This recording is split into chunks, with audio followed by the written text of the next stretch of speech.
Welcome to Lynchburg, Virginia on a picturesque Thursday evening from Schellenberger Field, the home of Lynchburg women's lacrosse. It's time for a March mid-table matchup featuring the Bridgewater Eagles and your hometown Lynchburg Hornets. Hi everybody, Evan Gates and Sam Graham, your press box presence for this one. We've got a fun toss-up, middle of the table. You look at the preseason standings, 5th and 6th. Sam, we know that these two squads both really need a win today. Two teams coming in right at 500. Lynchburg at 3-3, Bridgewater at 4-4. And you're coming up on this mid portion of the season. About 40% of the season has already gone by. You don't want to be the loser in this game, especially early on in the conference slate. You want to get off on the right foot, and that's something Lynchburg's had a little bit of trouble doing these last several years. 1-3 in the conference opener since 2019. Well, and obviously you look at the start of the season, some very big familiarities between these two squads. They had both dropped a game between Methodist and Meredith to different teams. Lynchburg lost to Meredith in a game they feel they should have won. Bridgewater was up 5-1 on Methodist. They went on to lose that matchup. So today is obviously a momentum thing, but you also know in the game of lacrosse you have 60 minutes to play, and we really feel like this first quarter is going to tell the tale of the tape. Yeah, well, and with speaking with a couple people around the program the other day, Evan, it seemed clear that it's these games that this team really wants to key in on. The non-conference is great. You can prove a lot. You can find out a lot about your team. But it's these games, especially around those teams near you in the preseason poll, the Bridgewaters, the Shenandoahs, teams like that you really want to go ahead and steal those games because that winds up being the difference in being the 5 or 6 seed in the ODAC tournament or being the 2 or 3 seed. I'll throw Randolph-Macon in there as well. Just these big games that you really want to capitalize on, especially when you have them at home. And, Evan, I would say Lynchburg's schedule is relatively favorable in terms of home and away splits in this conference slate. Well, we know there's so much lacrosse to be played as we meet in the center circle. Taking the draw, it's going to be Grace Petro for Bridgewater and Tori King for Lynchburg. Let's go ahead and run down those lineups for Bridgewater. Petersheim, Entminger, Benson, Vennett, Roberts, and Mayers up front. Davis, Moeller, Petro, Crick, and Lawrence in the back, and Jenkins and goal. For Lynchburg, it's going to be Dumas, Steinow, Hauser, Seville, Quigley, King, and Morse. Wheeler, Satterfield, Bornholt, and Mayer in the back. And Corinne West starts and goal. Just about ready to get set. Lynchburg in the home whites. Bridgewater, the away maroon. Up and away we go. And the draw circle has been something Lynchburg has really worked on these last few games, something they love to try and control today. We've seen it in spurts. You look at somebody like Tori King, comes in with 129 draw controls in her career. Neely Morris has been great around the circle this season. They've got players that can do it, and they've showed it in spurts, but I do think that's a point of emphasis for Lynchburg, trying to establish some dominance, whether it's a quarter or a half, really just dominate the center circle for an extended period of time. Well, this is a game that revolves around possession, too. You have a longer shot clock. You can really set up your offense and establish your presence, something Messiah did, and that really big loss, you could say, from Lynchburg's side. It wasn't necessarily that they weren't in this game from a talent standpoint. They just never had a chance to establish their presence early, and something the Hornets are doing now, rotating the offense. Well, and Evan, we're going to see two very different looking offenses today in a couple of different facets, and we won't berate you with all of them right now, but to get to your point on possessions, the Lynchburg team that's going to limit your possessions a little bit and a Bridgewater team that's going to rack them up. Dumas in isolation, stick on the ground in the opening minute and a half. She is so keen to do it early, and Sydney Dumas continues to keep it rolling. She has scored in every game but 2 in her Lynchburg career, and a very early start for Lynchburg. Well, it's not somebody that you want to score the first goal against you if you're playing Lynchburg because, Dumas will throw Steinow in there as well. There's a number of players on this team that it feels like they're just microwaves down there on the field. Once they heat up, it's over. Lynchburg has had at least one person with a hat trick in every game this season, and Sydney Dumas has been a large portion of the pie in that respect. Well, Sam, glad you mentioned that, too, because Maya Hauser in that game versus Messiah, we almost got carried away with some of the narratives early. Well, she did have a pretty silent hat trick, and in that fourth quarter, there was good offensive production from Lynchburg, and let's not underscore that. They did start to rally, just a little bit too big of a deficit, but you love to get off on the right foot. Lynchburg has done so going up 1-0. Sydney Dumas, 21 goals and 8 assists on the season, both lead the team, and Lynchburg is up and rolling again. Well, Evan, I think you see that sense of urgency too. Lynchburg scores 71 seconds into the ball game here. You're coming off really one of the worst defeats we've seen in recent memory on this field. Schellenberger Field's a spot where all of the teams here at Lynchburg have a lot of success, so definitely expect a sense of urgency in Lynchburg to maybe get out to a hot start today. Rest assured, there were a few conversations in the locker room to try and get this squad in the right position. I don't think that they would argue they have played their best lacrosse yet this season. I don't think many teams in America have. But for Lynchburg, you'd rather have it start now compared to later in conference play. As we know, Bridgewater is the opening ODAC contest for the Hornets. Bridgewater 1-1 on the season. It's getting a little congested inside. Ground ball, who wants it? Goalie staying in the crease, and now Dumas will corral. 32 on the shot clock. Great pass inside. There's number 2.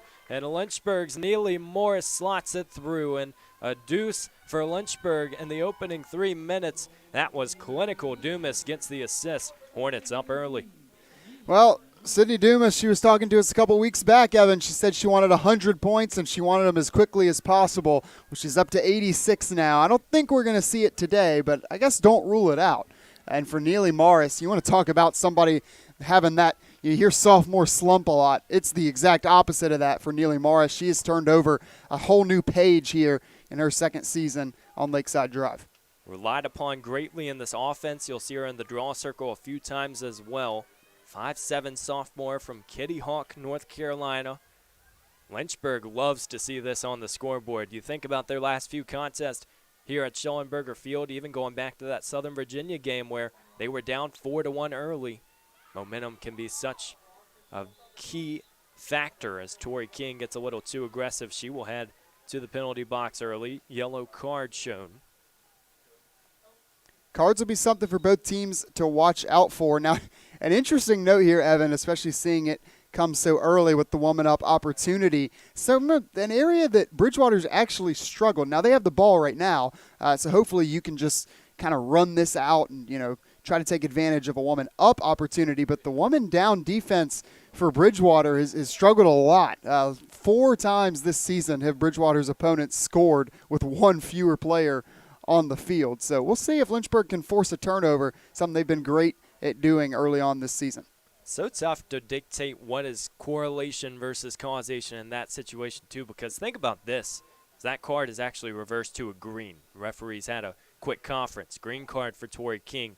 When you look at that woman down situation, it's different not only when you have the advantage, but you got to know where to be, what spot to guard, and that can be really tough. Some of that tic-tac stuff from a defensive standpoint. Bridgewater trying to sharpen things, and this is really their first offensive possession. Well, and Evan, to continue that talk on the woman down defense, it's really something interesting to watch and how different teams want to approach that situation. I was watching Syracuse on the men's side. They actually send in an entirely different defensive unit for their man-down situations. Just a brand new 6 guys out on the field that rarely play otherwise. So just interesting the schemes different coaches come up with.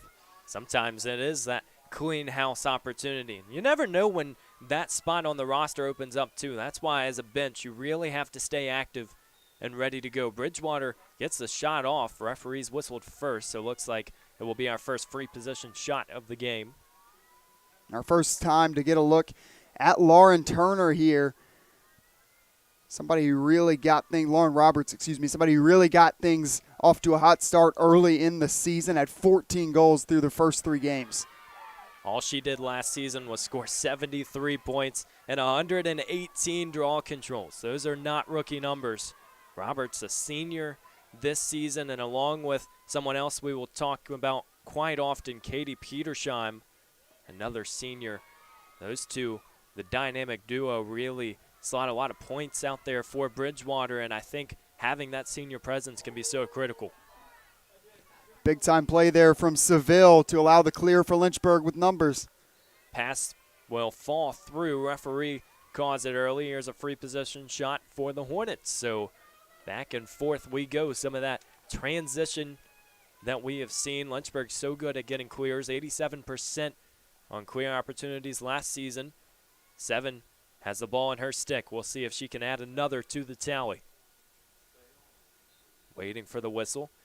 Dumas elects to walk this one out. Pass rattles through.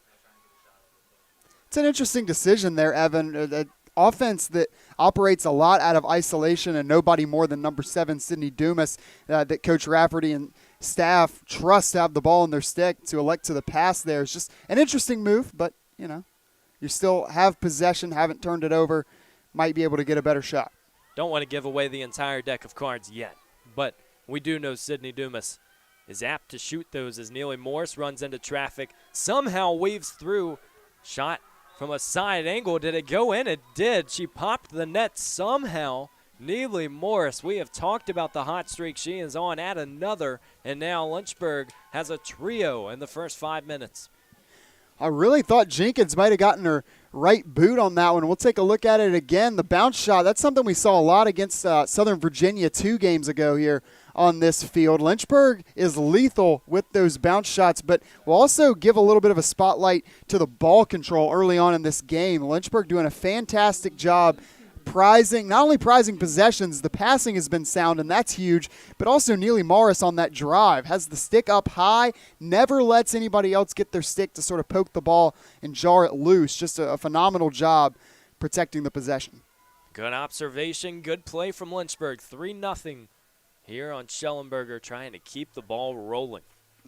Talk about those hustle plays. They have been so good. Ground balls, just really keeping the passing under control. Some of those things that coaches have problems with at this time of the year, feels like Lynchburg's done well. Well, and you want to talk about, some key points early on in this game, something we sort of forgot to mention just because we had the free position on the last possession here for Bridgewater, but Lynchburg did get that stop on the man down situation. So big plus every time you can get those stops when you're one player short. Ball corralled very close to the goal. We'll see if the shot gets in. It was a weird angle. Falls all the way through. Bridgewater maintains. We've seen a few of those throughout this season. That's the nature of lacrosse. You're going to see a few weird angles in any sport. You're trying to find the net. Here's Petersheim. We'll get the call, so it will be a free position opportunity. Katie Petersheim is very good at converting some of these opportunities. 21 goals this season, 5 assists. She scored her 100th goal versus EMU last game. We'll see what she does now. Tails out, pass in. No, it's a turnover. Who else? Neely Morris caused turnover. Lynchburg averaging about 3 more caused turnovers per game than they were a season ago. They have been lethal defensively, and now Tori King trying to turn it into offense. They had numbers. Now they will just wait. This patient offense we've talked about, it can be so awesome for a coaching staff just to know that your offense is going to slow down. Those set looks we've touched on, you really didn't get a big opportunity to see that sample size against Messiah, just with how the Falcons controlled that game. But Lynchburg loves to slow down the offense, find the open looks. So patient. I mean, in games early on this season, that 6-game sample size that we have now, Lynchburg games averaging just 18 total possessions between both teams. Bridgewater, on the other hand, about 30. Dumas finds the goal again. Tell you what, Sydney Dumas does not care about stats. She does not care about your defense. She will find a way through, and a quick 4-0. Those 100 points, we joked about it before the game and said it's going to be a reach, but goodness gracious, she is trying to get it very soon. 2 goals and an assist early on. She's got the hat trick in points, and I'd say if you were a betting man or woman, it'd probably be a pretty safe play to go ahead and take a Sydney Dumas hat trick today. 1 goal and just about the entirety of this game left to get it. We mentioned we might see a hot start for Lynchburg. I'd say 4-0 does the job on that front and then some. We'll listen to last year. You look at Sydney Dumas's numbers, 8 hat tricks on the season, a very comfortable freshman campaign, and she had people up front to help her. Think about Alla Daniels, some of that leadership where you're mentored in. Now Sydney Dumas has still found a way to elevate her play, and she has a chance to be at 6 hat tricks in 7 games to start the 24 campaign. Tori King lost it. Mentioned Alla Daniel last year, a couple more. Reagan Bednar was one. Libby Kennedy. It was not a senior-laden team, but there were several pieces on the offensive side. But we've mentioned it at length. Story King goes ahead and adds on another one for this Lynchburg offense. Assist goes to McKenna Stein now. King's court and slots it through. Lynchburg has a very different stylistic start to this one. If you look back at that Messiah game, this looks like a different team. Very in tune. The passes are falling. The shots are falling. Lynchburg continues to roll 5 shots, 5 goals, 100% as clean as you can do it in the opening 7 minutes. And Lynchburg entering today 46% shooting. And not a bad mark by any means. It's a little up from a season ago. And it is something, Evan, that we talked about. While the season average doesn't necessarily reflect the dominance in some of the wins that Bridgewater has exhibited in terms of shooting percentage, this is a Bridgewater team that shoots at a high clip in those victories. So you want to limit the shots. Best way to do that, scoring some of your own. Absolutely. Timeout called early, and we have just seen the array of performances from this Lynchburg side that has just continued to elevate 5-0 in this first quarter. We're going to take a look at some of the numbers that we had coming into this contest. As we said, Sydney Dumas is someone who will score regardless of if we talk about the numbers or not. But here's a good sample size from early in this season. And Lynchburg, as you see, it really stands out from a caused turnover standpoint. They're causing a few more than Bridgewater, but it just seems like they have been so confident. When Bridgewater is turning it over 21 times a game, I mean, there's no way around that. That's so difficult to operate as an offense. It's a nightmare situation between two teams that, statistically speaking, are very, very similar. The one glaring difference is in the turnover department. A couple differences in clearing as well, which I would say ties in a little bit with, prizing possessions and making sure you're taking care of those turnovers. But yes, 7 more turnovers per game, 21 per contest for Bridgewater. And then you're running up against one of the best defenses in the conference. This is a highly improved Lynchburg defense, averaging just about 12 caused turnovers per game. That's not even accounting for the ones they might sort of goad you into that they're not directly taking away but forcing you into some bad decisions. It's a Lynchburg defense that has just been nasty. They're just waiting to put it all together really in every single spot on that side and maybe doing it consistently. But in spurts, is the Lynchburg defense not to be trifled with. Well, and fundamentally, it's so much deeper than just one side or the other, and you touched on it. It's the idea that everyone has to be able to play together, and lacrosse is a sport where you separate the offensive and defensive sides of the field, so you don't always think about it that way, but those transition opportunities, when you get the offense rolling, can you make those shots count? And everything has seemed to roll well and bode well for Lynchburg early on. They're up 5-0, and a first quarter that has been everything Hornets. We'll see if Bridgewater can make things go the other way. Reagan Bradley took the draw for Lynchburg. Bridgewater will get possession after the call. 8 minutes to go in the opening 15. Here come the Eagles now, trying to set things up. We've seen a few different looks from their offense, but turnovers have really played the opportunities that they have had to even get a shot off, just 2 in the early going. Lynchburg trying to keep everything in front of them. They're not chasing on anything. Watch Megan Wheeler cross in front of the goal rather than behind it. Lynchburg in that man defense. Got to watch those slashers, and we have seen a few opportunities where Lynchburg has gotten burnt on the defensive side, but they're also very good at doing it from an offensive standpoint. Middle still clogged up. Bridgewater has time. This is a Eagles squad that was 10-9 last season, so we know that they are capable of getting these games, especially the tight ODAC performances. As the shot was off the pipe, Lynchburg looking to collect on the far side. Seville scoops up the ground ball. Lynchburg really glad to have her back. Missed a couple games early on in the season. This is one of the seasoned veterans on this team, a senior that's played now over 50 games in her career. So just a super valuable piece to have. And you talk about fundamentals, not many better. Hornets will tail out. Here is Strano. Takes a second. There's the pass, and there's the shot. 6 for 6. Lynchburg continues to keep on rolling. It was a very beautifully executed play, and this time slotting it through. It was nice work from number 23, Peyton Seville. Who else?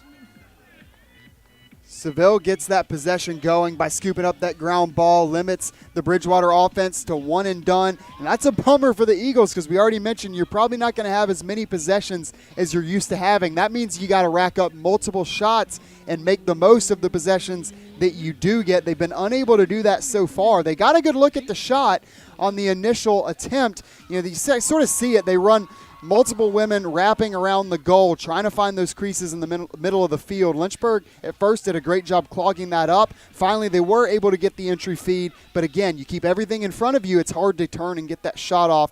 Then, like we said, Seville scoops up the ground ball. Lynchburg gets going on the break, and it's almost like a trailer taking a three on a fast break. That's sort of the shot that Peyton Seville got there. And great placement because I really thought that one was safe in the goalkeeper's net. Well, if you're not watching closely, too, you almost get lost because Strano took a few more seconds than expected before she delivered the pass and saw Seville the entire way. And Lynchburg continues to roll. Here's Tori King. This is a Lynchburg squad that has scored 16 or more in their first 3 wins of the season. And if they continue scoring at this rate, they might make it a 4th. Offense has time. Here's Dumas. Pass. Inside, Seville again. Those reversals gets everyone involved, and really, even with Sydney Dumas's prowess from a scoring standpoint, they have so many options who can get it done as Dumas weaves in and out. She draws the contact. Here's a free position shot from the hash mark. I do love the defensive look we're getting from Bridgewater right now. They're sending a lot of double teams. They want to force this Lynchburg team out of isolation. They want to make them pass it around, try to force them into some turnovers. Certainly have at least kept the offense predictable from the Hornets. It's just been unable to stop how well this Lynchburg team has worked, especially close to the net. Some of those that you can't put any blame on the goalie. Pass, will roll through. Dumas got bumped around again. See if Lynchburg just continues to roll. Bradley looking inside. Hornets have 25 on the shot clock. Saw it again a moment there, though. Peyton Seville has the defense collapse around her. She loses the ball. Now, you got to make sure you're not giving too much contact, and these are two teams that do get penalized at a decent rate, both around 6 per game. So you got to be careful not to pick up cards, not to give free positions, but I do like the movement and the positioning from this Bridgewater defense. Dumas had to shoot, and shot will fall through in the stick of Mason Jenkins, the goalkeeper for Bridgewater today. Lynchburg, we're going with Corinne West, the grad student. We've seen a few different looks from Lynchburg this season. Quigley and West have both had a decent number of reps, and I think early in the season you're still just trying to figure out your personnel. Well, Evan, it's been a tough spot, too, when you talk about that position here for Lynchburg, because you had 3 rostered goalkeepers last year for just different circumstances. None of those 3 ladies are here now. One graduated early, and another hitting the transfer portal. So they did have to kind of figure things out on the fly, and I think they've done a pretty good job at, getting better as they've gone here in goal, getting more reliable and consistent minutes in goal. And I think they've started to find some answers. I do think that's the last piece of the defensive puzzle because everything in front of the goal has been, you caution to say flawless, but it's been very, very close to it. So I think if they can just continue to find that improvement between the posts, this could be a really formidable defense. Just very rough and rugged. They're not afraid to get in your face, make those tough plays. We always talk about Bornholt and Satterfield, 2 of the big faces that you're going to have to get through, but Lynchburg has just continued to season their defensive approach. They have numbers to do so, and when the offense is humming, it's just an added benefit. Here's Reagan Bradley, turf in front of her. She has an opportunity, pass slated through, and Dumas will have her shot saved by Jenkins. That was a look that in the sun looked for a second like it got through, but nice save, and now Bridgewater rolling the other way. Not worth a goal, but it might as well have been. You're not going to miss many of those facing against Sydney Dumas, so credit to Jenkins being able to stop that shot. I think Dumas is going to wish that she had that one back. She had the hat trick right in the breadbasket there. In the first quarter, hard to do it, but we have seen it a few times this year where Lynchburg has put some crooked numbers up. First quarter is always so crucial, a time that you want to get things going. Lynchburg has struggled going down 7-1 against Messiah in that first quarter, whereas Bridgewater in their last game went up 7-0 against EMU in the first quarter. So first 15 minutes continues to be a problem for one of these squads. We'll see what the final 3 minutes have in store. There's enough contact. Flag goes up. Bridgewater has an opportunity for a free position shot. We'll see what they go with again. This time, it looks like Lauren Roberts will take it. 2:46 in the first quarter. Lynchburg 6 goals on 8 shots. Bridgewater finally finds the scoreboard. Lauren Roberts will collect her 15th goal of the season. She is shooting 61% this year and shows us why, as the Eagles have found their first. That's big. 2:44 left to go in this first quarter. Bridgewater's coming off of its best save of the day. They get out of a bit of a pickle, so you did really want to turn that into some points and translate onto the scoreboard. And what better way to do that than on the free position? Against the Lynchburg defense, that's really good against the free position, only allowing 50% of makes in those scenarios. If you can hover right around 50%, you're doing something right. And that's what they're at for the game. You know that if you give up too many of those free positions, some are going to get by, and you can live with that as long as you keep the opportunities down. So just something to watch for the Lynchburg defense moving forward. But so far been pretty even, both teams getting to the arc. And Sam, the game always connects. We talked about the penalties, talked about what you want to have from a discipline standpoint. This defense has done well, at least to limit the number of opportunities that opponents are getting, but obviously you do have to stop them. Here come the Hornets and Neely Morris. One-on-one, that isolation we have touched on. Not every team can do that because they just don't have the firepower, but Lynchburg has so many players who are just comfortable with the ball in their sticks. And that's a byproduct. So many of those are sophomores. Neely Morris, Steinow, Dumas, of course. That's just a byproduct of what happened last season. Those players got to be on the field for so much time. Dumas and Steinow were pretty regular starters. Morris cracking the starting lineup this year. I think they're just so comfortable out there, and it really shows. And one of my favorite things as the season goes along, Evan, is just watching as you can tell teams gel more. You start to see less passes dropped, more sure passing, better ball handling. All that stuff starts to get cleaned up once you get into the mid portion of the season. And credit to Coach Mackenzie Rafferty, too, because taking on a squad that really gelled together last year as a freshman class, you almost have to find this new identity under a new coach, and it is very tough when you're trying to find those offensive looks. But give credit to Lynchburg early. They have certainly been tested. They have had their woes in a few games, but when these performances put up some big numbers on the scoreboard, it's easy to see why. Dumas goes upstairs. There's another save. Jenkins has started to really calculate those opportunities from Dumas. She's had trouble finding the net after her first two. That's 2 saves in close against Sydney Dumas, so you almost wonder, you look at those first 2 free position opportunities she had, she passed up. You wonder if there's something in the scouting report. They just felt like Jenkins in close combat would be a pretty formidable opponent because early on, the only ones getting by are the shots actually coming from further away. There's some extracurricular contact. Looks like it will be a green card called on Bridgewater's and Annika Benson. So haven't seen the penalty box occupied too much early in this game. There's another call, though, and credit to Dumas. Got back quickly, drawing the contact to get Lynchburg in possession again. These final 70 seconds, they can hold if they want to, up 6-1. Well, yeah, you're almost taking that charge, to put it in basketball terms, and now you look at the shot clock, game clock ratio. Shot clock in literal terms is still on, but figuratively it is off. Lynchburg can hold for the last possession here and try to get something good, get back to that large lead, largest of the game at 6. We'll see what the Hornets elect to do. Still patient passing, trying to find those cutters. They have done well on those opportunities. Neely Morris slots and fires again. She cannot be stopped. Every single opportunity, some of those long-range artillery shots, and Morris just keeps it rolling. Well, Morris does it on both ends of the field. It's exactly what you want out of a starting midfielder.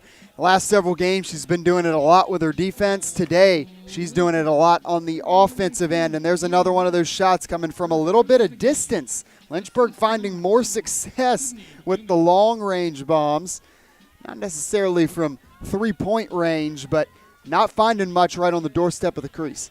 Not at all, and Lynchburg doesn't have to in a situation like this where they have those passes outside. It has been so clinical when they're getting those shots, and Neely Moore is someone who really impacts the game from a multitude of ways. She has just found her footprint, or excuse me, her handprint on the game just about every time that Lynchburg has played. 41 seconds on the clock. Lynchburg back up to a 6-goal lead as we wrap up this first quarter. This is a team that when leading at the half has won all 3 games. When trailing at the half has lost all 3 games. So pretty cut and dry.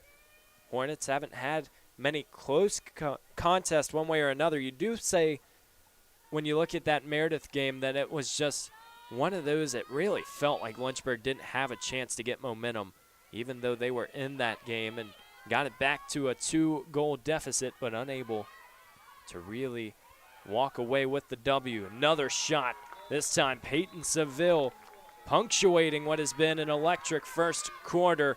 8-1 Lynchburg. Well, there's still 7 seconds for Lynchburg to draw something up, and they have been very successful at midfield, so don't rule it out. But if it is 8-1, that's our score after 15 minutes. I don't think anybody on the Lynchburg sideline is going to be mad about that one bit. And they're doing it with a multitude of scores. I think that's the biggest piece. Lynchburg still finding a good bit in isolation, but working as a unit maybe more than we've seen early on this season. They have the highest rate in the conference of unassisted goals, but they're getting everybody involved a little bit today, and we're getting to see some of these fast break opportunities, working quickly off the draw. Some of those quicker, up-tempo opportunities are coming to fruition for Lynchburg. Getting it done by committee. It starts on the draw circle, and credit to these draw takers for Lynchburg. They have done so well just to control possession early. Haven't seen many chances for Bridgewater to hold on. Final seconds. We'll see if Morris wants to take a Hail Mary, and that will wrap things up in the opening 15 minutes. 8-1 Lynchburg. They are loving life here on Schellenberger Field, hoping to keep things rolling in the second. We'll be right back on the Lynchburg Hornets Sports Network.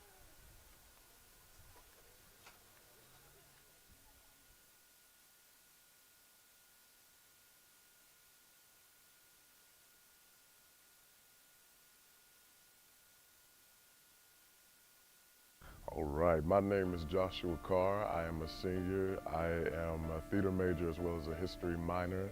I love the arts. I love acting. I love entertaining. I live in 5th Street, the historic black neighborhood. The money came in, transfer, scholarship, all that. I appreciate that greatly. I pay my own tuition. I ain't got no help. I pay everything myself. I mean, I'm smart too. So they gave it like, you smart, here, here. You know what I'm saying? I appreciate that though. You come here to do a job. I came here to do a job. A student's job is to get that degree and make something of ourselves. We got everything for you. We got you a 24-hour library. You got these sorority fraternities. We got the shoot for you. Is you gonna put it on?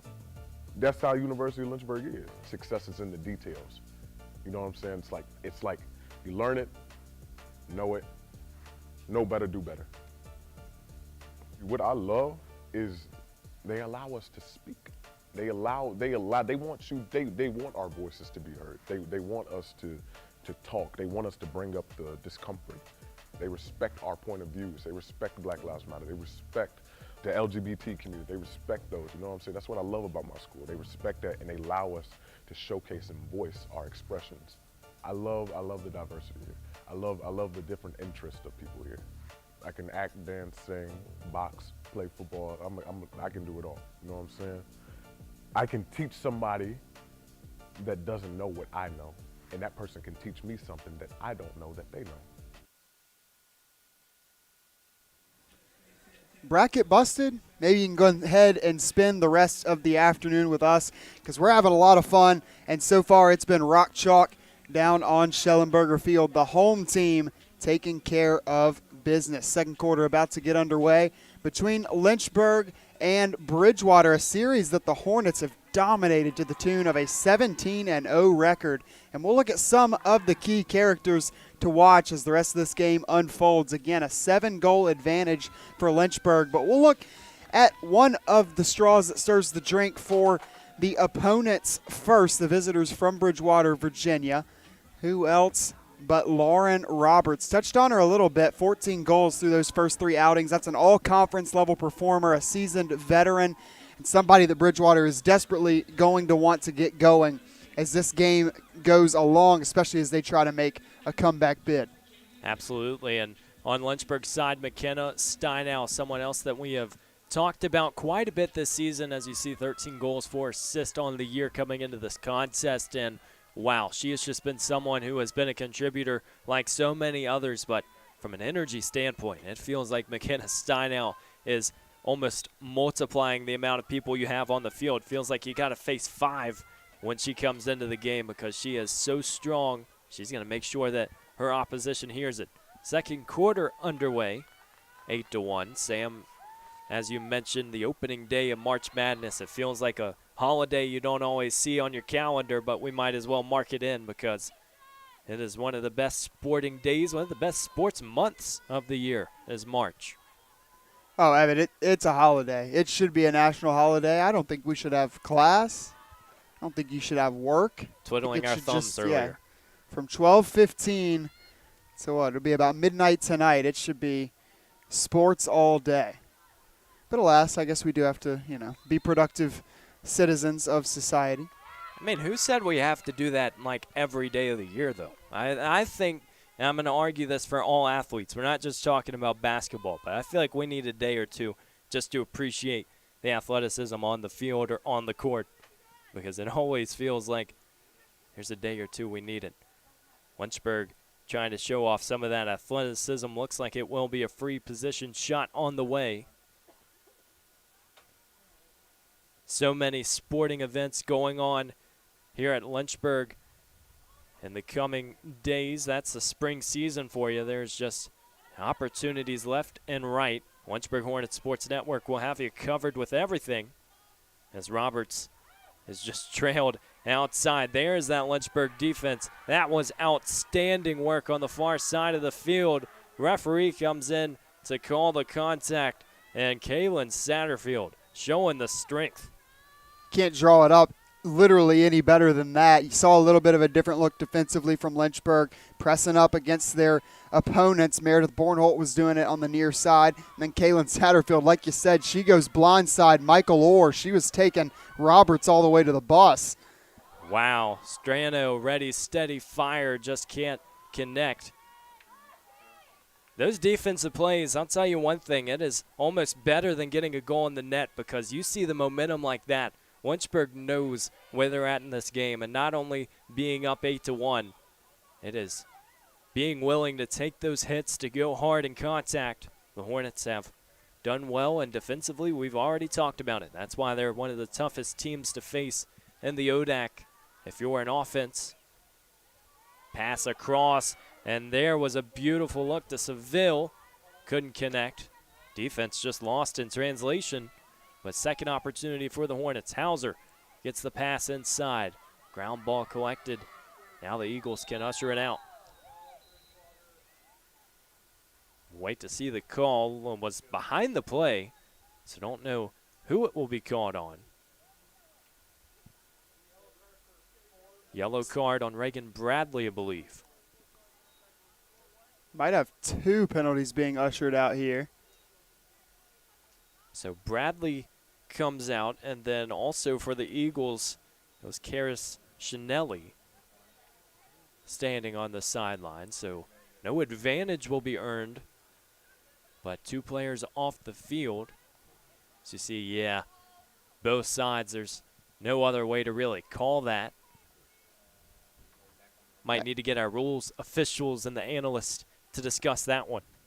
I was just trying to keep the game in check for the officials. It's a good job. You just nothing serious there, but you want to make sure that sort of stuff, especially you get into conference play, teams that know one another, players that know one another, especially in the ODAC, most of the schools in Virginia. You just want to make sure you keep that chippiness there in check. And again, two teams that you coming in, your scouting report. It's 5 penalties, north of 5 penalties a game for Lynchburg, 6 for Bridgewater. So there's a tendency that this could get a little chippy. So you just, want to discourage that as much as possible. Well, it's about setting precedent if you're a referee as well, because obviously the teams will change. You'll be in different locations, but you will see the same referee a few times throughout the season. And so you want to know whoever's officiating is going to call it a certain way. You want consistency, but also knowing those referees who will not put up with any funny business. As Lynchburg exiting stage left, working down the sideline. Now it's just a straight sprint. Good defense, and Bridgewater earns it back. It was a really long run from Jade Mayer to try and get it to a good spot, but Bridgewater shuts it down. Jade Mayer's doing it all right there. Then she stat stuffs, picks up the clear before the turnover. Nice and efficient. Lynchburg couldn't pad those clear stats, even though they do ultimately give the ball back away to the Eagles. But just a nice job. I mean, Bridgewater's got to stay on their toes 24/7. Keep your head on a swivel, because Lynchburg has got those sticks poking around everywhere. Enough cards to stock Dollar Tree as Neely Morris will go to the sideline. And now we have another advantage that favors Bridgewater. Interesting, you go Dollar Tree there. Most people would go Hallmark. Listen, not everybody's spending $8 on a card. We don't want to advertise for every company. I'm just saying, let's keep it realistic today. It is a holiday. We talked about the cards, so you got to have the right stuff to go with it. I mean, come on, Evan. We got to tone this conversation down. No free advertisements on LHSN. No free marketing. All right, sorry. This one's from the Evan and Graham store. This green card brought to you by LHSN. Maya Hauser is just going to have a little committee meeting on the sideline because once again, a Hornet is going to the penalty box. How many times do you see this? You got the referee directing traffic, everybody trying to find a seat. It's a clown car in the penalty box right now. Poor Strano, she's just trying to check back into the game. But Lynchburg, this is a dangerous situation. And these penalties have a little bit of time. If Bridgewater can work fast enough, they might be able to rattle off 1 or 2 goals here. Folks, this is only a 7-goal game. That's big time from Corinne West. That's big time. Know the moment. Big plays matter more when they happen in big moments. Corinne West, 1 and done for the Eagles there on the, 2-woman-up opportunity? Wow. Confidence booster for sure, too. We know Lynchburg has been in a spot where, from a goalkeeping standpoint, you're just looking to keep some of these games tight. Ball went off Bridgewater last. Reagan Bradley not wasting any time. Here comes Steinow in isolation. Hold your horses. We'll see what the call was. It was behind the play again. I think it's going to be a timeout called. So we're going to take a really quick break on LHSN. We have had lots of interesting action here in this second quarter. We've got a lot left to go. 9:45 on the clock. 8-1 Hornets. We'll be back in the Hill City.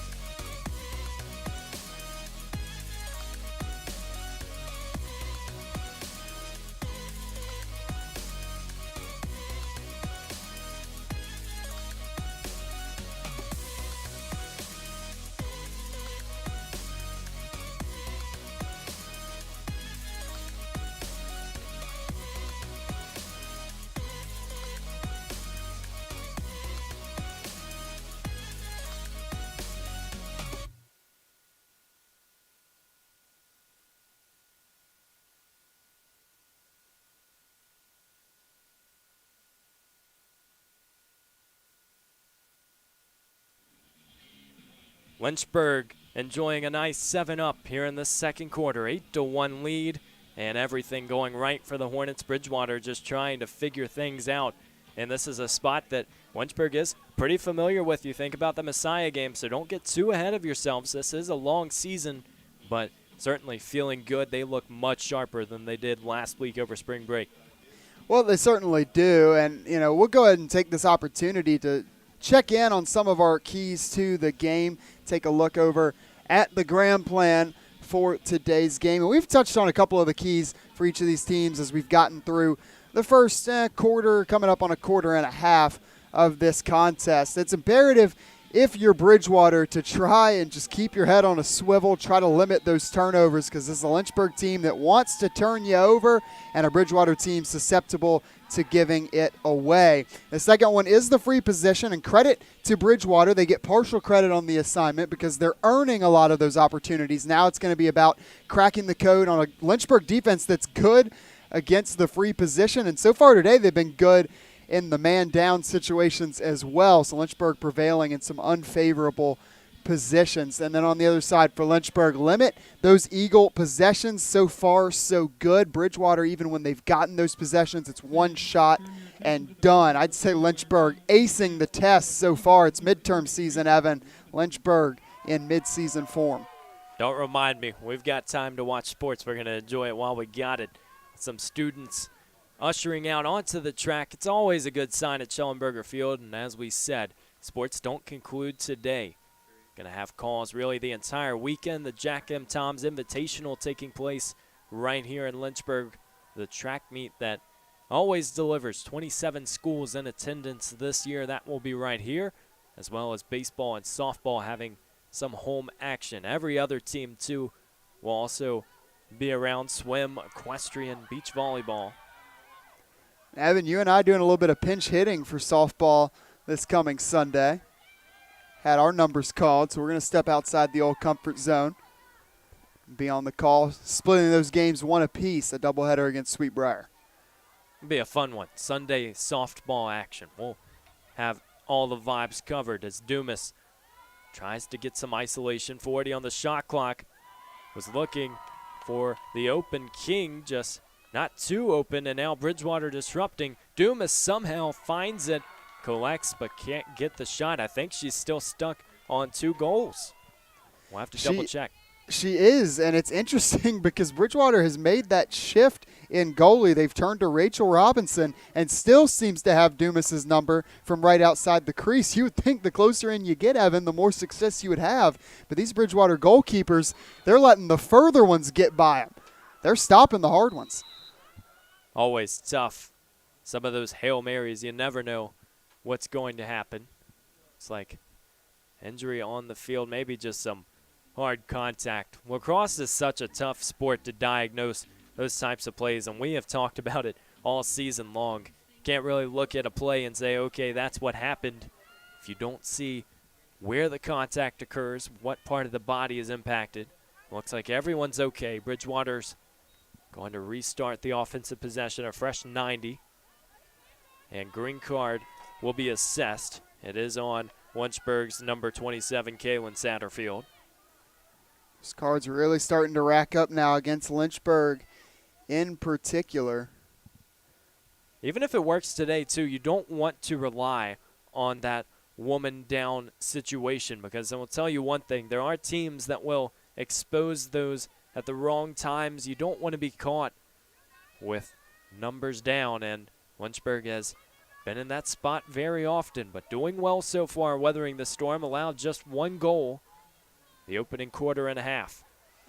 Well, to your point, Evan, though, you hear the phrase bend, don't break all the time, especially when talking about defenses. But the thing is, the more waterlogged that stick gets and the more you bend it, eventually that thing is going to break, and you're in for a world of hurt. Again, don't want to wait too long as Lynchburg looks for the clear. Far side, trying to get the pass off. We'll go back, and now Bornholt has space. 7:50 on the clock in the second quarter. Some extra contact, nothing called. Bornholt just bruises her way through. Now the Hornets can start offensively. Well, Bornholt going nearly coast to coast, shucking off defenders like corn. She went about as far as she could, and I think she would have kept running if not for the restraining line. Call, I think it might have been 3 seconds, but Bridgewater will repossess. another call. It just feels like Lynchburg's offense has gotten up and rolling, and then all of a sudden it's just called the other way. Not many turnovers to their name, at least from a passing standpoint. Bridgewater obviously has not found the scoring column yet in this second quarter, but I think if you are the Bridgewater sideline, I think you've got to feel a little more confident than you did in that first quarter. You've weathered the storm and started to string together consecutive stops on defense. Eventually, that probably is going to translate, especially if you continue to put your offense in those favorable situations. Well, here's the question for Bridgewater's offense. We talked about how many assists that they're garnering as Kerner tried to get away. Referee calls it. Lynchburg will hold on. 46% of shots for Bridgewater have been assisted this year, but when you're averaging 21 turnovers, it's almost contradictory because you're saying, okay, our offense is going to rely on the pass game, but we're going to also turn the ball over at that rate. What part of that game comes out is the question, and if Bridgewater can really limit those turnovers, you have to imagine that they are going to be in a great spot for some of these tough defenses. Eagles will settle. Time on the shot clock. Once again, passing around. We've seen this look where they've had a lot of options, just the door has been closed because Lynchburg's defense has been a brick wall and allowing penetration. Lynchburg sticking to that man defense, and they're sticking on it tight everywhere in front of the goal. Still time and space. 30-0 is Lynchburg in this stretch of 3 opponents. We talked about their 17-0 record versus Bridgewater, and so obviously numbers don't tell the entire story because we're adding to it today, but you feel pretty confident if you're Coach Rafferty coming into this stretch. You want to make sure you don't see 500 on your record again because Lynchburg has encountered it quite a few times as they have started. Here's Neely Morris running in isolation, shifts the other way, ready, steady, fire, and Neely Morris, hat trick in this first half. She has been so impressive. Once again, gets it off the left. 9-1 Lynchburg.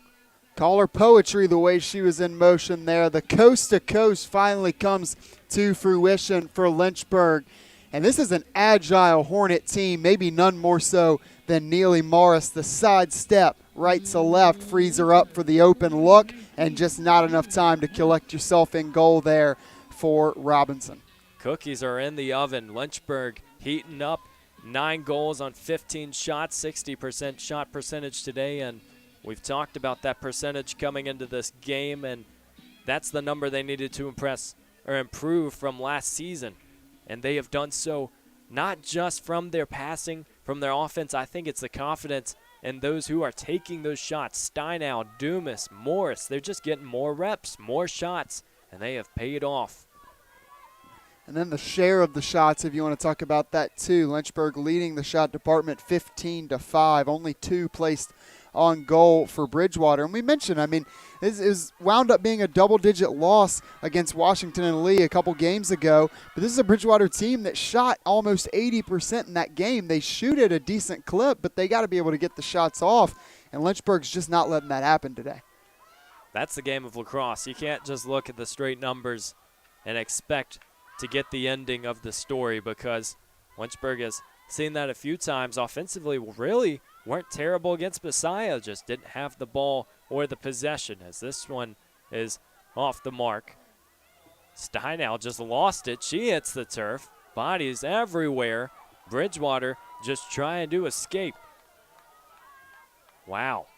Lynchburg, that's really the first possession that we have seen today from that offensive standpoint where they are getting down and dirty. We know this is a squad that you think about from a hustle standpoint. They just control the stat sheet.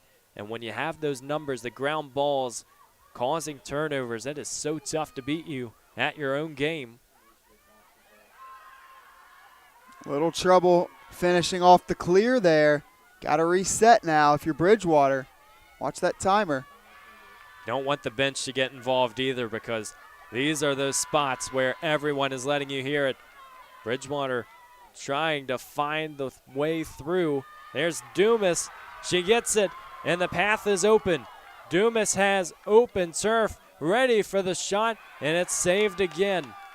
Great work and goal from Robinson. Dumas has just tried time and time again to find the third. Now Lynchburg has numbers. Here we go, Dumas. Round two. Shifty works again off the stick of Robinson. That door has been shut. Dumas is doing everything she can. I think it's credit to the goalkeeper. I don't think the shots have been bad. It's just been better defense. I 100% agree, Evan. This game would be 12, 13-1, somewhere in that neighborhood if it weren't for the combination of Jenkins and Robinson rising to the occasion on those shots from in close. They've been phenomenal. We're going to have to get together a little cut-up of some of those saves to look back over at the half. I know this is an 8-goal game, but we can't overlook that part of this story. This pass falls through. Lynchburg looking to cause a turnover again. Will not. That shooting percentage after starting a fiery 6 for 6 has dwindled down to 50. Not saying that's a bad number, just relative to the start. You can see Bridgewater's defense starting to wake up. A few goals now would go a long way for confidence in the second half. We know Lynchburg has struggled sometimes with comebacks. Think about last year's final game of the season against Randolph-Macon. I know a lot of fans don't want to think about that one, and this is a new season, but you know in the game of lacrosse, everything is possible in that regard. That was a phenomenal lacrosse game, but the worst thing in sports is being on the losing end of a classic game. It really might not be. Mag, you could maybe make the argument it's not fun to get blown out, obviously, but being in a game that you know everybody watching is just really enjoying, and then you just don't have those fond memories of that game looking back because you know that you came out on the wrong side of it. So I think that's something you want to shore up, and if you're Lynchburg, you just got to keep that foot on the proverbial pedal. You don't always remember the blowouts. You will certainly remember those tight matchups, the classics, as the Eagles are trying to match the blueprint. They find goal number 2. We talked about it, trying to get into the area code early. Lauren Roberts scores her second of the contest, continuing to shoot at a high rate. The Eagles cut it to 7 with 2 minutes left. If they get the draw here, they have a really big chance to make this one a 5 or 6 goal deficit. Is that a no-looker? That might have been a no-looker over the shoulder. Impressive goal nonetheless, and maybe that'll get her going. One of the more interesting game logs that you might see this season there for Lauren Roberts. She got off to that blistering start that we talked about in the first 3 games, and obviously it was a player that Bridgewater was counting on to be a big piece of the puzzle this year, and then missed 2 games, came back for 1, missed another one, so we weren't even sure if we would see her today. So we'll see if she can heat up a little bit in the second half. Like you said, Evan, don't want to act like this game is over. It's a 7-goal disparity, and Lynchburg's in the driver's seat, but I don't know if you've ever heard of a backseat driver. That's what Bridgewater's trying to do right now. Roberts had the storm surrounding her. Ball goes out of bounds. Lynchburg retains. Just under 2 minutes to go. You never want to find yourself at a spot with your really staying back on your heels to go into the second half, because that changes the halftime conversation. Coach Rafferty wants to keep things predictable and consistent. Now the Eagles looking to wreak havoc, passing around. Goal, draw, clear. Check, check, check. You put another goal here, pressure starts to mount a little bit for Lynchburg. There you go. Bridgewater finds the way through again. So from a momentum standpoint, feeling a lot better than they did a few minutes ago. And the other half of the scoring for Bridgewater, Katie Petersheim, as we talked about up front, the dynamic duo continuing to get it done. Yeah, both of these two teams have a dynamic duo, to put it in those terms. You maybe say a trio, throw in Neely Morris on the Lynchburg side of things, and she's been phenomenal today. But those teams, now you're seeing Bridgewater start to go to their go-to pieces. I think it's huge not only that you get those 2 goals, which could take us, that could be the 2-0 run going into the half. We don't know, 1:15 to go. But you also got them from the 2 players that you rely on a lot. It's a game of confidence, as most sports are, and you want obviously the team to feel good going into the second half, but you really want those top 2 contributors to feel at their best when the third quarter draw goes up.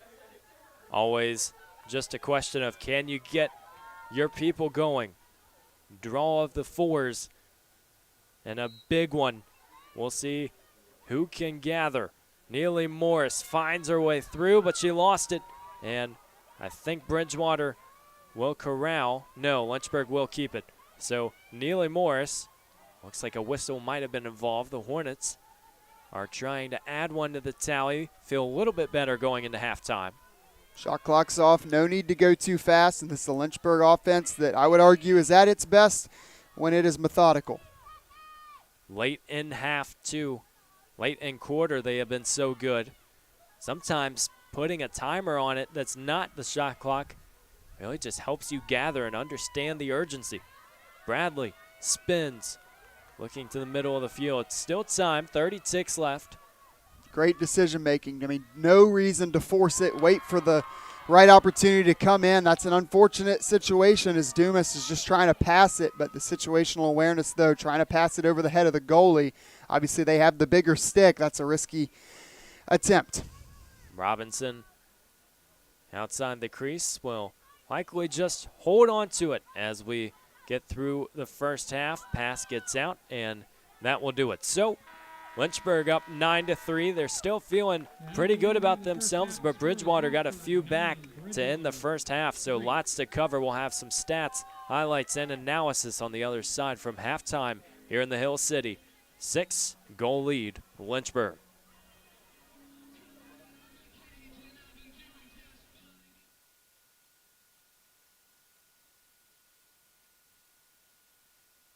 My name is Davion Washington Jr. I have the honor of serving as the student body president. I have 5 little siblings. I'm the oldest of 6 siblings, and they look up to me. I'm setting the tone. I get to develop myself, make myself a better individual, but also I'm helping future generations, not even my family, but just future generations in general. I found my passion here. I found, the love for what I want to do.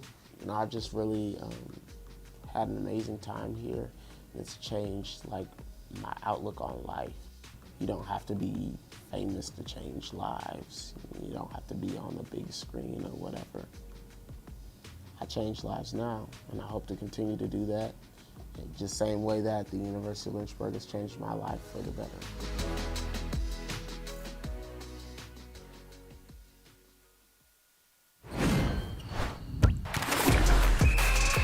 Welcome to the Campus Recreational Department at the University of Lynchburg. We believe in a student-centered approach to recreation, making sure that all students have fun and engaging activities that promotes wellness, personal growth, and community building. Our team works to provide a variety of recreation opportunities for all our undergrad and graduate students. Let's take a look at the different areas of Campus Rec.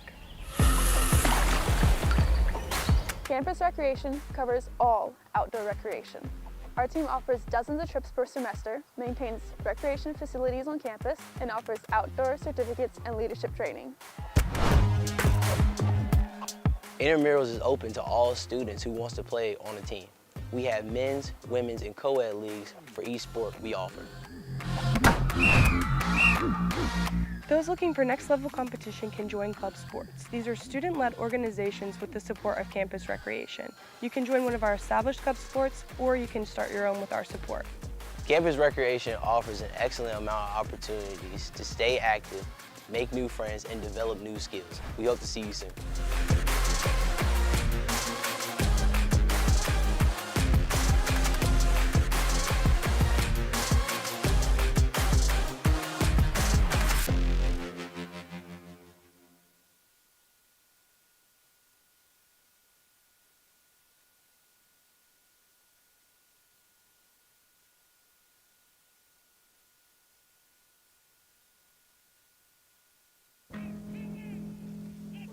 Celebrate the soggy shoes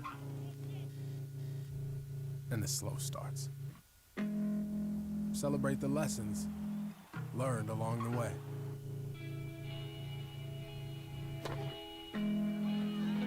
These are the wins. Not the shiny nail-biting kind. These are the last a lifetime kind.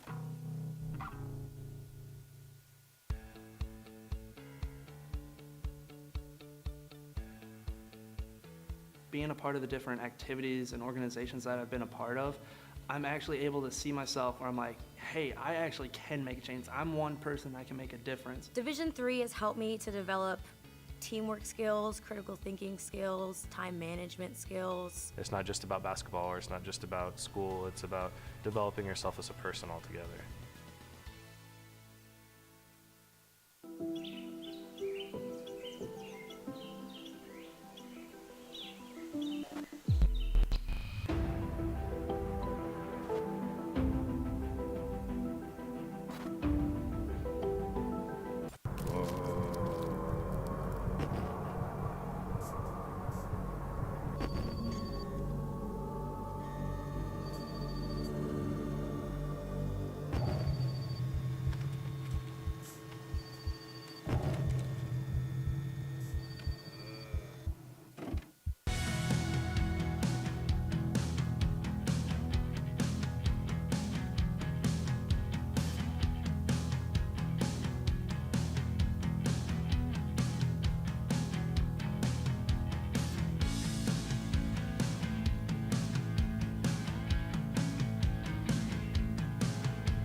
Want to have some outdoor adventures while getting a degree at the same time?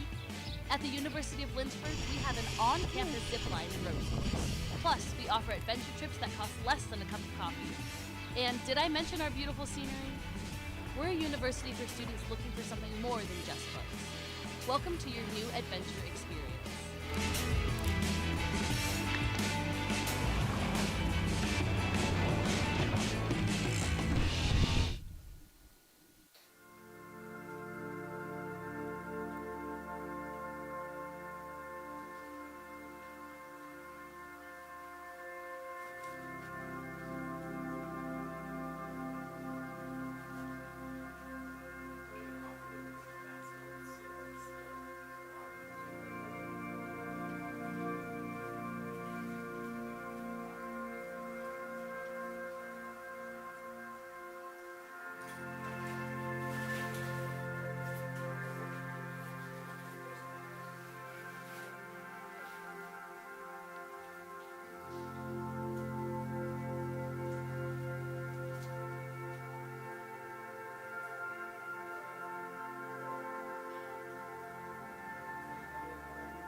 I wanted to be a physical therapist probably starting about halfway through college.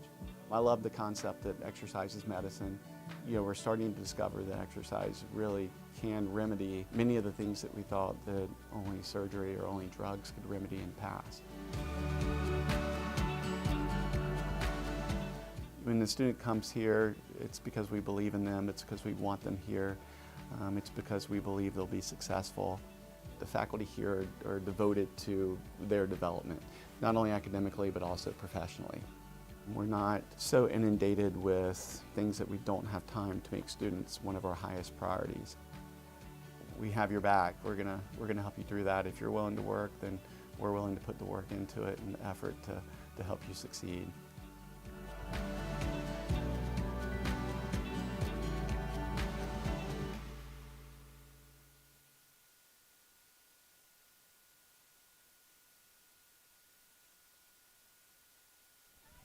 Welcome back here in Lynchburg. It is all Hornets early on, but that is not to say Bridgewater can't come back. There are the stats from that first half, 9-3 lead, and really it just feels like the Hornets have controlled every category.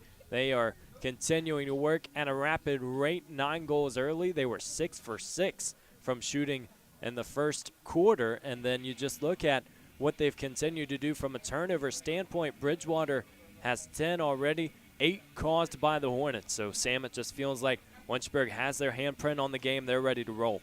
The Lynchburg defense is out to the best start it's been out to in several years, and caused turnovers is a big reason for that. Lynchburg doing a great job taking care of the ball, winning the turnover battle 6-10, but anytime you can cause more turnovers than giveaways that you have total, you're doing something right. Lynchburg on pace to better that very stout caused turnover average per game. And just a couple other things I'll note on before we look at some of those replays, and I've been told it's going to be a lot of saves on the Bridgewater side of things, but certainly some goals for Lynchburg as well. The extra man opportunity, free hand, often referred to in shorthand, I should say, as emo. Well, Bridgewater might be feeling a little bit emotional as they've gotten quite a few opportunities. They have scored just 1 goal, including a 3-woman-up opportunity, albeit brief, but they were unable to convert on that one. Last piece, Lynchburg, 5 assisted goals today. Again, the highest rate of unassisted goals in the conference, 5 of their 9 goals off of passes. Bridgewater, who finds almost about half of its goals off assists, has none. We see some of those saves that has been so crucial at the right times, and you talked about what Lynchburg has been able to do. I mean, this is a game where momentum is so crucial, and that's the game of lacrosse, not just this matchup with Bridgewater, but it is taking advantage of those spots where you have those situations of either players up or maybe just scoring at the right time. And so Bridgewater now, you look back at the first half, you get a couple goals back, you have to carry it through that halftime break, and it's only 10 minutes in lacrosse, so we know a little bit easier, but it starts in the draw circle. Lynchburg has really controlled things, controlled possession. The question is, can they keep it rolling? Well, it's only 10 minutes, and I do think in this situation, despite being down 6 goals, I think it favors Bridgewater a little bit. Dabo Sweeney talks about the last 4, first 4, dominating the end of the first half and the beginning of the second half. That's that portion. If you can win that, you can really dominate and sort of set the tone for what the game's going to look like throughout the duration of the second half. If Bridgewater comes out, puts together another pair of goals here, I mean, it's a whole new ball game, Evan, and it's a 4-0 Bridgewater run if that's the case. But we won't get too much into the hypothetical. We'll try to focus on the literal. Easy to speculate. We'll stop for now. Neely Morris controls. Lynchburg as clinical as it gets from the draw circle. Off to the races. We thought the track meet was going to start tomorrow. Morris is saying, let's go ahead and do it now. Hornets can really sit and use their offense again. Assuming they'll be patient again, we'll go ahead and another plug there. Evan, you and I will be tag teaming that tomorrow. If you're here in person, you'll hear my voice. If you're unable to make it, you'll hear Evan's. I got the PA draw tomorrow. Evan will be up here in the booth. And, Evan, I got to tell you, man, you are a trooper on those track meets. All-day affairs. I've been told the schedule says a 7 p.m. finish on the Saturday portion. Well, Neely Morris finds a way to finish, too. Pops the net. There's goal number 10. Talk about a trooper, somebody who continues to find her footing. 4 goals on the contest. Yeah, those track meets, they can be long, but you know what? The thing, it's easier when it is your sport in college, but I'll tell you one thing. This is really shaping up to be a good preliminary. I wouldn't really call it a prelim. I think this is looking more like a main event, the way Lynchburg has been shooting the lights out. Springtime, so many different sports.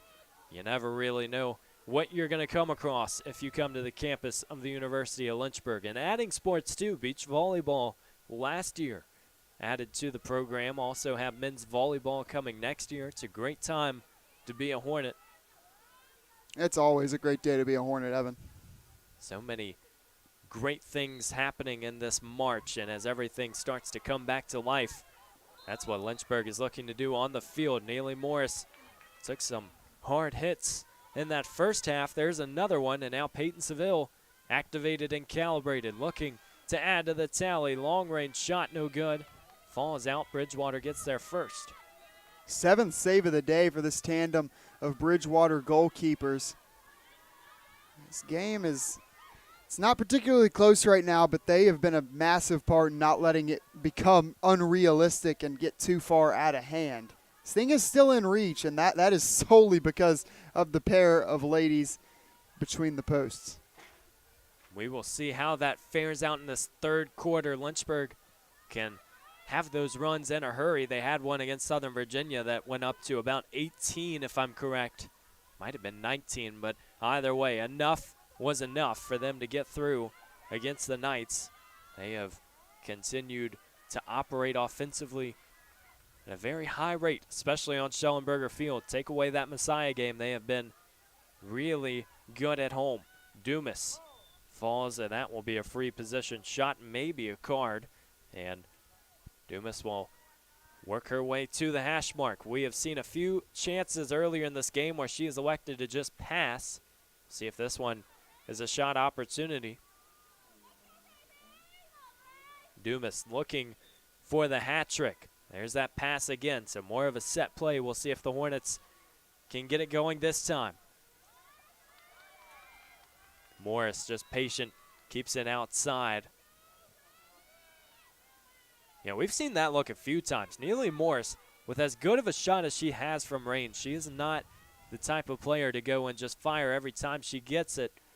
But that time it worked. On cue, number 19 is number 5, and in the 4-3-4, Lynchburg loving every part of it. 11-3, the Hornets are humming in the Hill City.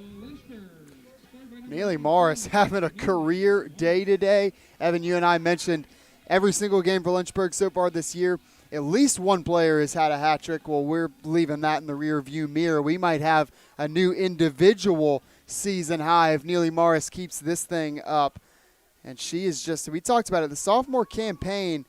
I'm not even really sure why sophomore slump is a phrase, Evan, because it really seems like in the college sphere at least, I mean, you pick the sport, it seems like the biggest jumps athletes make is in their second year within a program.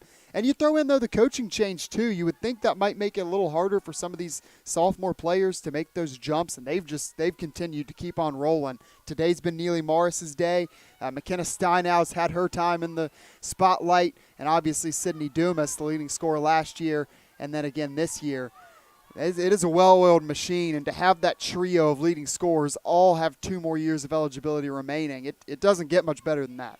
You just forget how many players are sophomores on this roster, and it's incredible. It reminds me a lot of Lynchburg's women's basketball team. They brought in 8 or 9 in that class, and you see just the maturity that they display throughout the season. You don't think it's a team with a lot of underclassmen, and that's something that in the next few years is going to benefit Lynchburg immensely as they have the clear opportunity. Dumas, 2-on-1 chance, moves to the middle of the field. It's just her and the goalie at this point, slots it up and saved again. Off the pole that time. Oh, wow. The placement was nice, but she gets hit with the ricochet.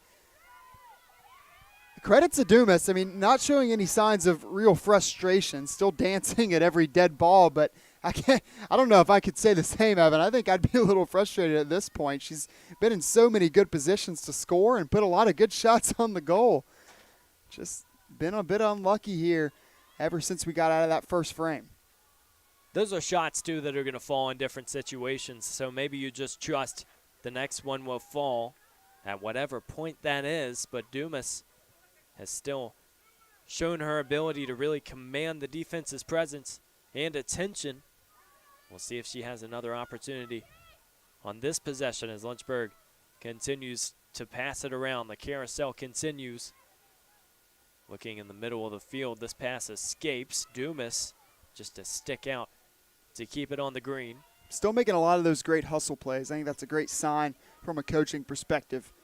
She still very much has a footprint in this game, even if it's not on the scoring column.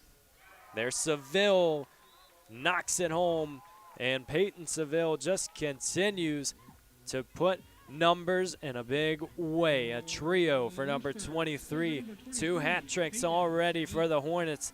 They are continuing to put really good plays into motion. You think about Peyton Seville. She does not look like she missed a few plays, or a few games rather, earlier in the season. Just the way she's getting these offensive looks. Seville, how about a welcome back party? It's not her first game back, but really looking the best she has looked on offense since making her return. I mean, not an extended absence. It was just a couple of games that she missed, but you talk about those pieces that aren't sophomores, some of those veterans, her and Tori King, obviously a whole host of others that you want to lean on as well, starting to get those regular contributions from those players as well. Neely Morris and Peyton Seville making things run. This Lynchburg offense, 9 of the Hornets' 12. Write those names down. They will continue to stick around for this program in a big way. And Seville in that shot, she jacked it up. She was really off balance, falling backwards, still able to get it off. And it was a lot of velocity. As there's a card on number 13, Karis Chanelli. We've said her name earlier. I think that is the second card of the contest. First one was a green. And so now Lynchburg has the numbers advantage. 10:39 to play here in this third quarter. Just waiting for the referee's whistle. This is a quarter that we have seen a little bit of balance for the first time. It feels like Lynchburg has controlled the majority of that first half, and we'll just see what they can keep rolling. Obviously, they are not encountering any problems as Heffernan works her way into the attacking front. Here's Lynchburg looking to roll around. Jenna Norco, 4 goals this season. All these bench players for Lynchburg have gotten good reps. They have also put up good numbers. Hope to keep it rolling.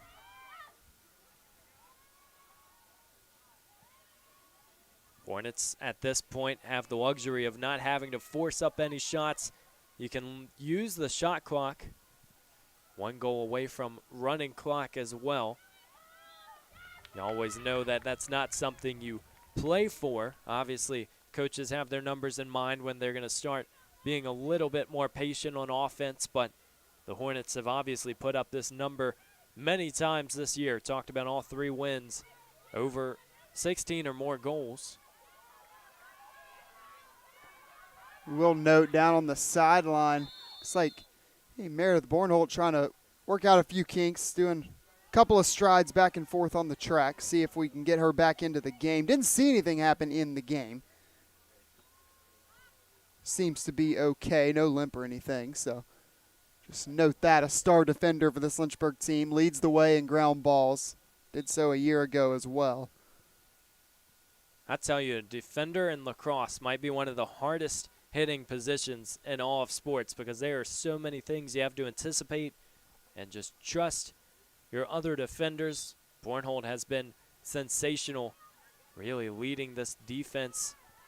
Sometimes it's just by leading by example. We know there are a lot of teams out there who have the personnel, but you don't always have that cohesion in the back.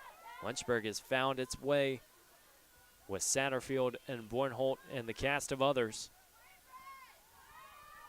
I think Megan Wheeler's another one that maybe statistically doesn't have the same profile as do like Kaylin Satterfield or Bornholt. But, I mean, it's somebody you really can't help but notice her play in and play out. And then for depth purposes, Virginia Heffernan, who's in on that last play, she's had a great start to her sophomore campaign.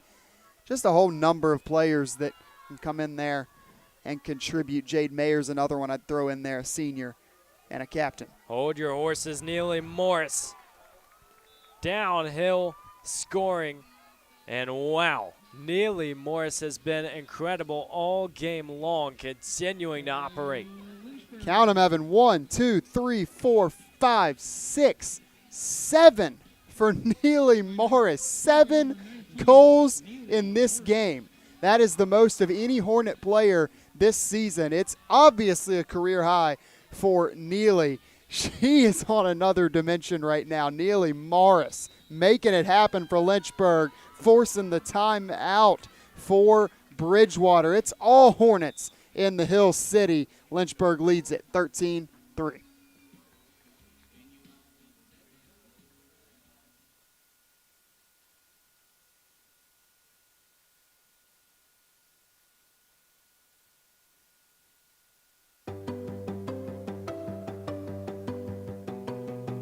Lynchburg is all about you, your ideas, and your goals. We've got one professor for every 10 students, so you can get all the support you need. In the classroom, in the lab, or in nature. You'll learn by putting yourself out there, and we're right there with you.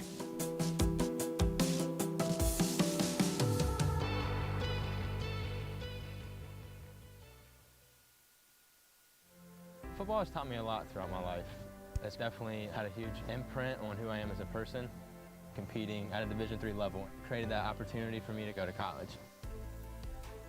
Not only was I the first one in my family to graduate college, but I was really the first one to even go. Being the first one, I'm breaking that cycle, and now that I've graduated, I'm not sure what's the next step, but I know I have a lot of doors open. And a lot of those are open because I played football and ran track here at Otterbein. I was really attracted to Lynchburg primarily because my dad went here. He is an alum, so I kind of have that close tie of being interested in this school. And the school had what I wanted to study. I knew I wanted to help people in the area of health and wellness, so the health promotion program was definitely a program that drew me in, and from day one I've been in love with it. No mercy, Neely Morse. It's a good day to have a day, and she is enjoying a 7-piece on Schellenberger Field. And folks, if you don't know it, it's just the third quarter. She has a lot of time left. Lynchburg living lavishly, up 10, trying to keep things going. We've said that, and it's really not painting the picture accurately because I don't think they have to try. It just that shot. The long-range opportunities have really boded well for Lynchburg. We'll see what happens in the final 8.5 minutes at the draw circle to get things started. It was a timeout from Bridgewater after Morris's 7th. And now we'll start to see if Lynchburg's personnel starts to change. Already a few substitutions defensively. We'll keep our eyes peeled, but wow. Sam, you think about Coach Rafferty, lots of ups and downs in a first season with a program, and that's without the record. You never know what's going to happen, but you have to think she's feeling pretty good from what she's seen today. Absolutely. I mean, Neely Morris moves now into a tie for 6th all-time in terms of single-game goals. As I get a text from our athletic communication director, Tim LaDuca, as well. It's the most goals scored in a single game since Kat Francis in 2016 ties her at 7. There are 4 players tied at 8. The all-time record is 11. 11, I mean, it sounds like a reach, but like you said, Evan, we have 8 minutes to go in the third quarter. So you just never know. And to make matters even better for Lynchburg and for us, I mean, Neely Morris chasing record-breaking stuff. The sun is now gone back behind Westover Hall. We're in for a beautiful sunset, it looks like. It's beautiful weather. We don't have to squint to look down at the field. I mean, this is just phenomenal stuff right now. I'm having a great time. Flag up. Shot for Bridgewater finds the net. They're trying to find a good time. Goal number 4. And obviously, contact doesn't matter. Eagles will get the goal. And back to a 9-goal deficit. There's a second look at it. Spinning and winning. Nice work from number 22, Annika Benson. 7th goal of the season. The only grad on this roster for Bridgewater, just like Corinne West for Lynchburg. And so you've seen, especially during the COVID seasons, a few more grad transfers or grad students on rosters. Not going to be as common in a few years. We know those 2020 commits are starting to go into the real world from collegiate athletics. It's a good time management goal there, too. You know, the running clock when it's a 10-goal disparity. So, yeah, you get it under 9, you draw 1 goal closer, but you also save yourself some time because not even a minute went off of that running clock. Now you just got to try to string something together, pick up a little momentum. Listen, I'm not going to pretend to be a lacrosse coach or an analyst, but if I'm out there right now and I see Neely Morris, I'm trying to push her as close to the sideline as she can get, because anytime she has had the ball in her stick, she has been sensational. As a yellow card will come out again. Talked about the penalties earlier. Starting to become problematic. Livy Daniels will go to the penalty box. Warming up opportunity now for Lynchburg. Steinau will key it in. A full 90 on the shot clock. You got them right where you want them, right here if you're Lynchburg. 9-goal lead as well. So you want to get a good shot, but you're not afraid to try some stuff. It's back against the wall stuff here for Bridgewater, and I think the wall just gave in. There's the Ocho for Neely Morris. Wow, she has been absolutely incredible. You're running out of adjectives start getting the thesaurus because Neely Morris is finding a way to rewrite some records. She wants to get a few more by the time this game is over. And another one just whipping the net. Wow. Anything you shoot sometimes goes in, Sam. Here you go, Evan. It's unbelievable. It's far-fetched. It's implausible, improbable. That's pretty cool. Neely Morris is doing right now. 8 goals, tied for second in program history for a single game. Hey, when you're on a heater, you're on a heater. And Lynchburg's still got 105 left in the woman-up opportunity. Back to that running clock. Well, what's crazy is she doesn't even look like it's that type of game. I mean, she's just cool, calm, and composed, and still finding new numbers. We'll just see what happens next. We're not going to try and predict because the story is already being written in a historic way. Lynchburg, a win that would be monumental for momentum. Still have to finish the job off. We are still in the third quarter. And for Bridgewater in a similar spot to where Lynchburg was against the Falcons of Messiah, it's just about taking it one play at a time. Ground ball all the way out to the restraining line. Now Bridgewater has a second opportunity. The Eagles' pass goes over, almost flirted with the net. Bridgewater's had trouble finding those openings there in the center of the Lynchburg defense. I actually thought had a decent look at the goal to just go ahead and drive in, take it yourself there for Abigail Zudke. But I will note, again, Megan Wheeler is the one who sort of spurred on that carpet sweeper. Didn't officially cause the turnover, but really threw a wrench in the offensive play development. Anytime you can get an offense just a little rattled, you have to think it's a win.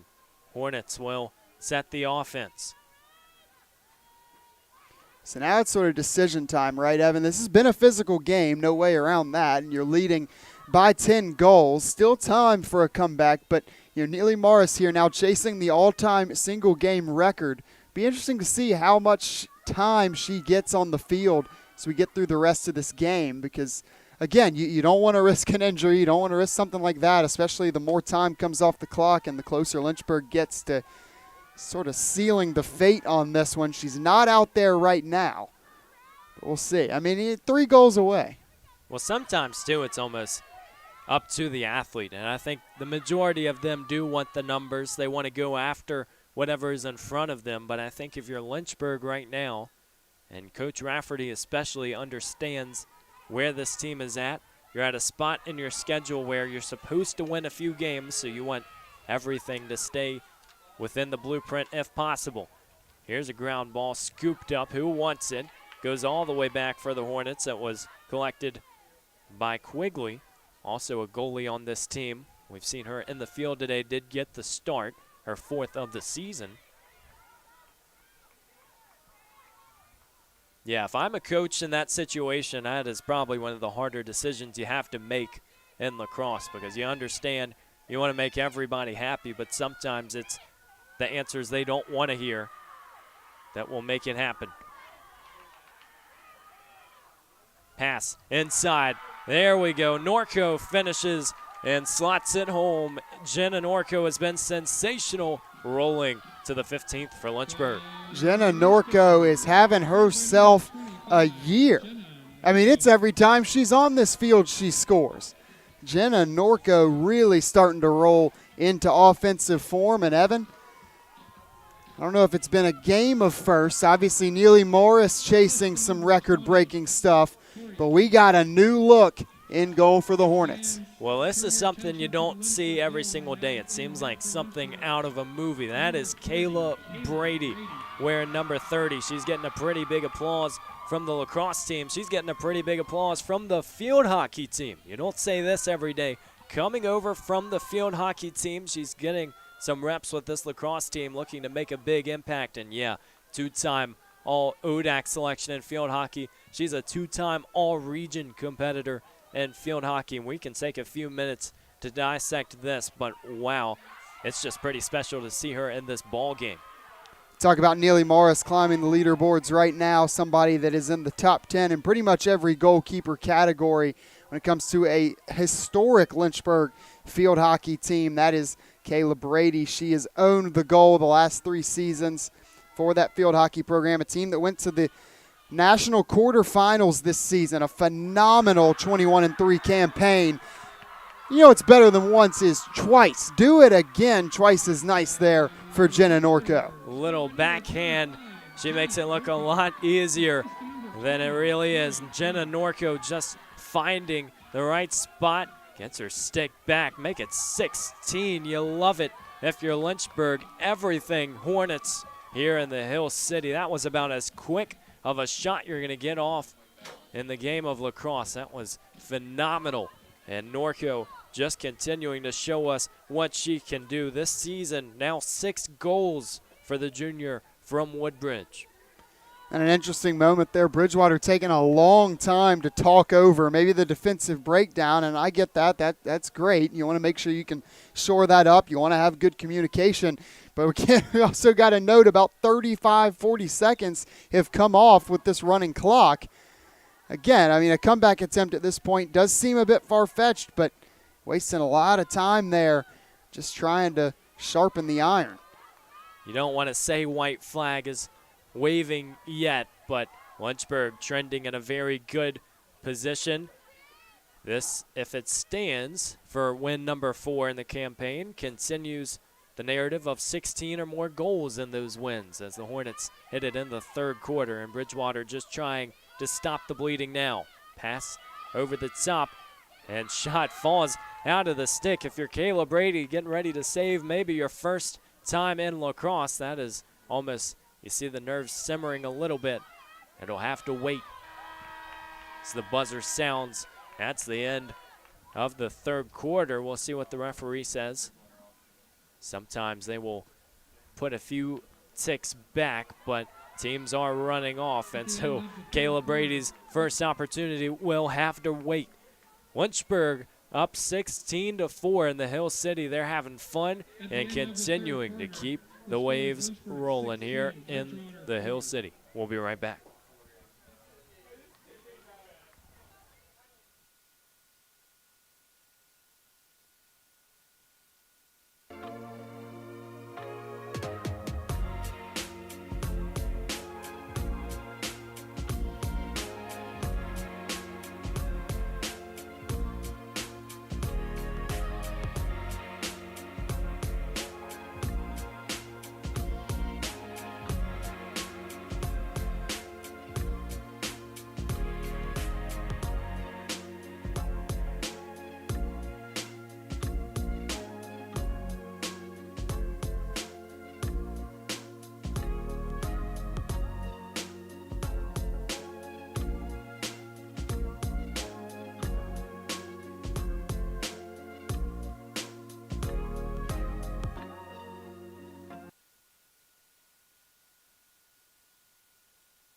You're worried that we might be running out of adjectives. Well, let's go. 8 goals. Unbelievable was the first one. Far-fetched was the second one. That third one, implausible. This one, improbable.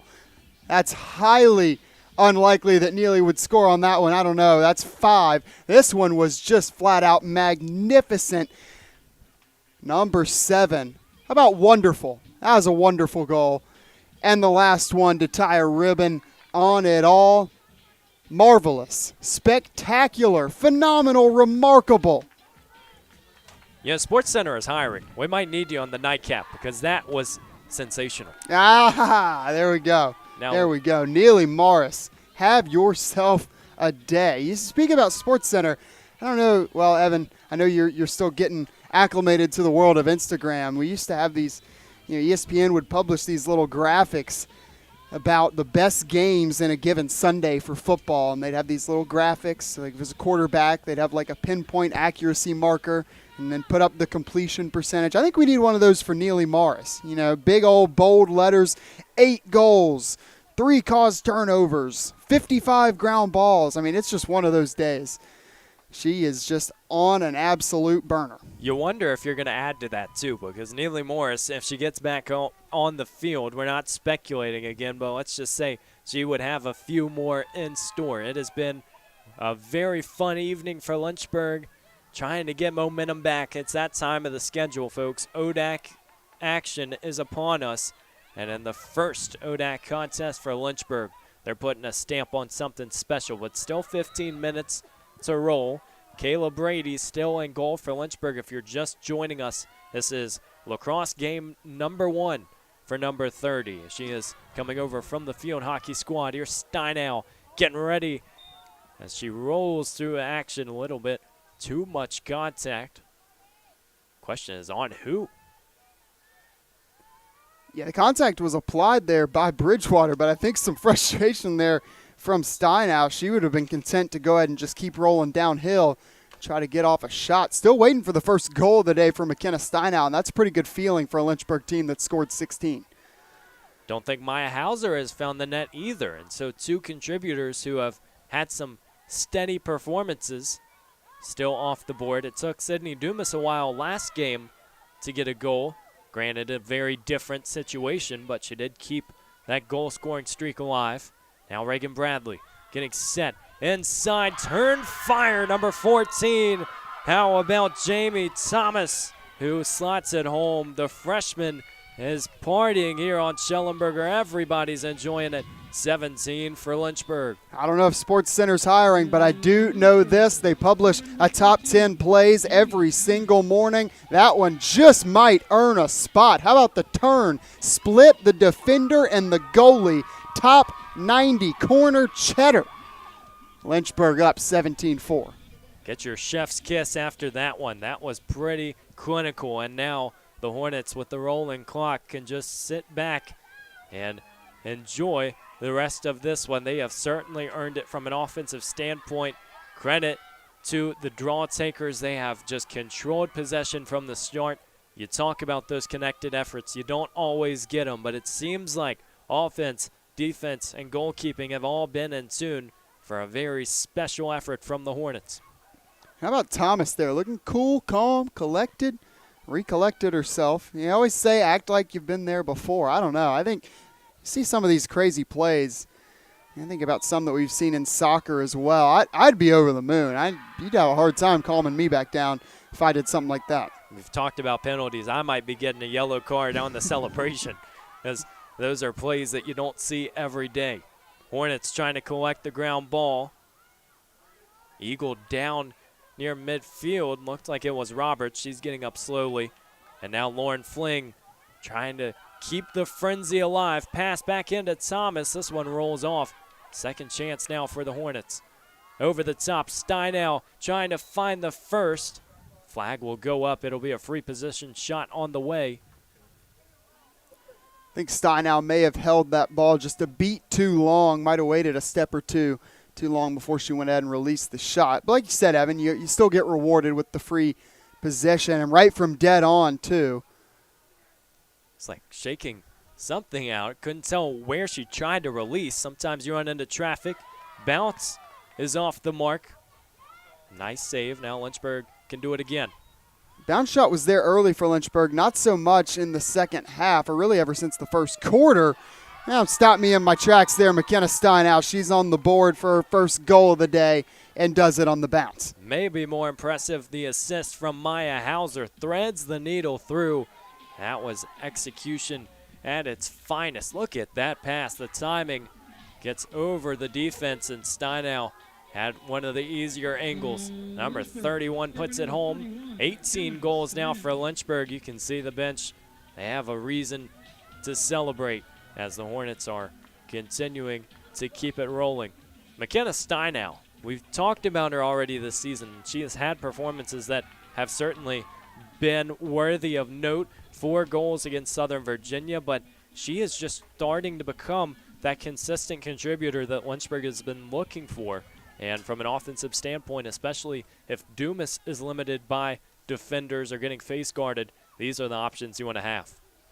Absolutely. We've seen a couple of different looks defensively given to Lynchburg by Bridgewater. Early on we saw a lot of double teams, triple teams collapsing on the ball handler, trying to make Lynchburg give it up. Lynchburg sort of cracked the code on that one. Then Bridgewater, they go to the sag off, close out hard. That worked for a minute. And then Lynchburg cracked the code on that one as well. So it's kind of, these good in-game, changes being made from the Bridgewater sideline. It just hasn't mattered. And then, obviously, when you score 19 goals, it's pretty darn hard to lose.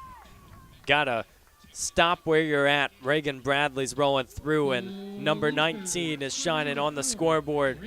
Reagan Bradley, another contributor who has found her share of goals throughout the season, and she is just continuing to develop an identity as someone else who can be relied upon.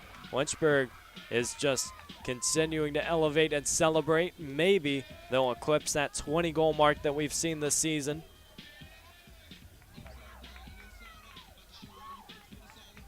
We have just continued to be awe-stricken by what Neely Morris has done in this game, but you can't write off some of the other contributors because everybody has just enjoyed the goal scoring at a high rate. And for Bridgewater, obviously this is not how you've wanted it to go, especially in this second half, but it is so hard to stop the momentum when the Hornets are just absolutely capitalizing on every part of the game.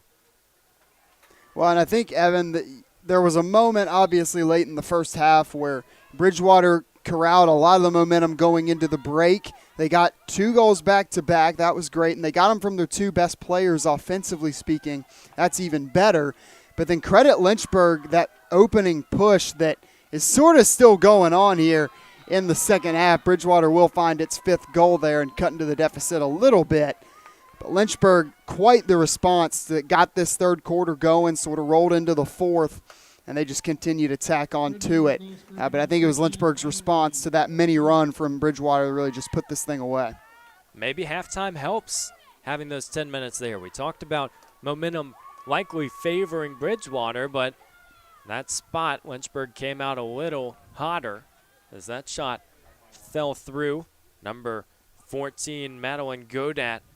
We've talked about Kayla Brady. Let's continue that conversation because, Sam, there are so many differences between field hockey goalkeeping and lacrosse, and it's a similar preface. Obviously, you're still in front of a net, but what do you think is going to be the hardest challenge for Kayla just to be able to stop some of those odd angled shots? Well, I think anything higher up in the goals is going to be a little harder. You occasionally in field hockey get some of those scoop shots, chip shots that will soar up and go into the net rather than smack the board there at the bottom. But for the most part, your shots are coming in at least knee height or below when you talk about field hockey. Now, I will say in the women's game, women's lacrosse, that is the majority of the shots too, because you see way more of those high to low shots. So unless it's a bouncer or just something spectacular like we saw from Jamie Thomas a couple of possessions ago, a lot of stuff is still low. But then, of course, just getting used to the stick. I think, honestly, Evan, that's probably going to be the biggest thing, getting used to handling it, the angles, the hand-eye coordination, that'll translate. And obviously you mentioned used to holding a stick, used to protecting a goal. I think that stuff is going to help make for a fast transition. We don't want to make it sound like any goalie in any sport would just immediately come in and be successful in lacrosse. I think if you were a soccer player, that might be a little different. I think there are a lot more translatable skills. And I will say, at my high school at least, a lot of the ladies that were on the field hockey team came back in the spring and played lacrosse as well. Similar style of game, but obviously with all the cogs and gears in the system, you don't want to put an expectation on what Brady comes in and contributes. Obviously, her numbers are pretty good in field hockey, but like you said, it doesn't always translate. We're going to see this season, we're going to get a pretty good sample size as we've seen her succeed Corinne West in this contest. Just about 6 minutes to go, and a fourth quarter with a rolling clock where Lynchburg has just enjoyed their performance. There's a save from Brady, gets her stick on it, ball still loose. Everybody inside the 8, and now the ball will escape outside. Kayla Brady directing traffic. There's a turnover for Bridgewater. The Hornets trying to exit stage left. Eagles all over it. Possession not over yet. The Eagles still lurking, but Kayla Brady maybe getting that first one out, just trying to feel good. Here's a second opportunity. Shot goes high and over. You can see her tracking the ball. That's phenomenal. Again, you talk about those skills that'll translate. That looked like a field hockey style save there on that last opportunity. Wasn't a particularly low shot, but then you see the instincts. Kayla Brady follows the ball to the ground. Now she's not able to scoop up the ground ball, unable to corral it, but she does get it out of harm's way. Sort of has to, forces Bridgewater to reset things. That's, you talk about instincts. That's a big field hockey, covering up that ball, falling on it, tracking it all the way to the conclusion. Brady not afraid to go down to the ground with it. This one on the doorstep of the crease, goes outside. You're not having the luxury of all the padding that field hockey does, at least from a feel standpoint. You have to imagine it's a little different. It's not as bulky, but as you said, the instinct will always be there. And I think for Kayla Brady, one thing she has to enjoy with this lacrosse team is how good the defense is playing. You trust that you're going to have limited opportunities to save, and so it's just about getting rid of those isolation plays. You don't want any one-on-ones. You want to have somebody back, and the Hornets have been formidable in that regard.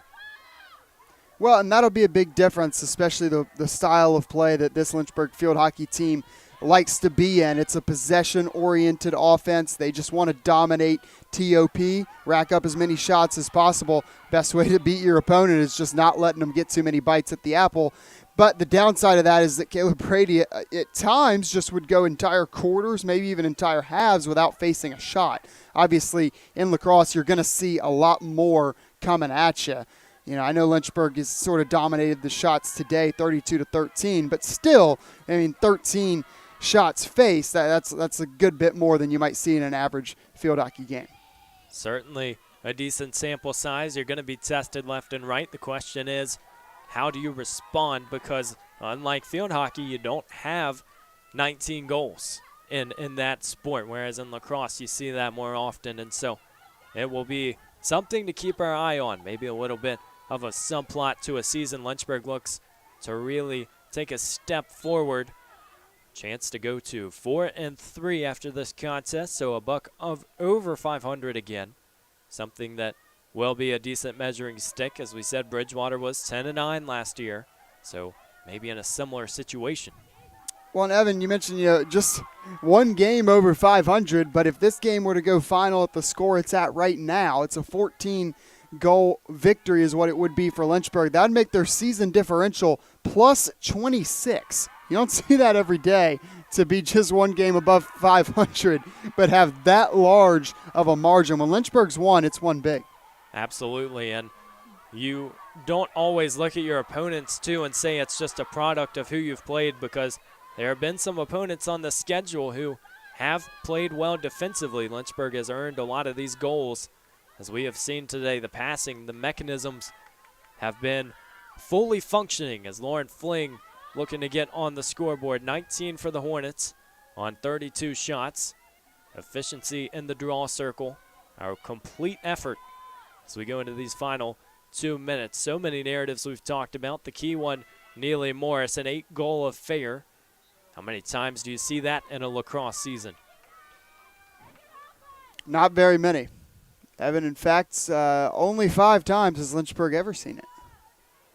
We'll have to think about later this season, and maybe they add one. But the thing that's so special about this offense is that everybody normally does it. I think it's almost more impressive than Neely Morris recorded 8 in this season when you have 6 or 7 who are capable of finding the net. And it hasn't been an offense that has funneled through as Bridgewater adds one to the tally. Not much Brady's going to be able to do about that. And a shot with a little extra velocity on it for Ashley Vennett. Getting rolled downhill. Haven't seen a lot of opportunities to do that for Bridgewater. Good job working the angles. She pulls Brady out of the net a little bit. I think Brady's got to kind of sit in that crease a little deeper in and just sort of wait for that shot to come. Further away you get from the goal, the more wide open a target it becomes. And obviously that's sort of unique to a smaller goal in lacrosse. That's a field hockey play there. You come up and challenge the scorer before they even get the shot off. In lacrosse, that might be a little bit more of a weakness.